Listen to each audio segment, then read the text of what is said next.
मट्टी इसके अंदर रुक जाती है, इसके अंदर रुकेगी। एक दिखाना, खोलना, लीटर खोलना। पानी का ढोल हो जाएगा, आगे पीछे नहीं खिसकेगा, रेस तक नहीं आएगा, वेल प्रो पे चिपकेगा।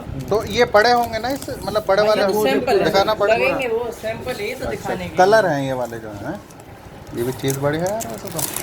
कलर ये मतलब मिट्टी ऐसे हो जाएगी इसमें से, टेन का सेम आएगा ना। उखाड़िए, धोइए, झटकाइए किसी तो तरह। अभी ये कितने का पड़ेगा हमें भाइयों वाला?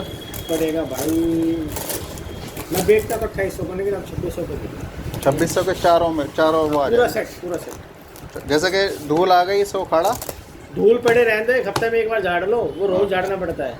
हाँ वो तो डेली झाड़ना पड़ता है। और किसी तरह धो, सुखाओ, 15 मिनट में सूख जाएगा। ओपन करना है इसको, ओपन करना। कपड़ा मार के साथ। कलर इसमें तीनों मिल जाएंगे यार। हाँ यार ये चीज़ सही है। अच्छा पानी आ गया तो जैसे कुछ भी आओ सर, ये करना, ये पलट जाएगा पानी। अच्छा धोने की, धो भी सकते हैं ना इसको? सर किसी तरह भी यूज करो, किसी तरह भी। ठीक।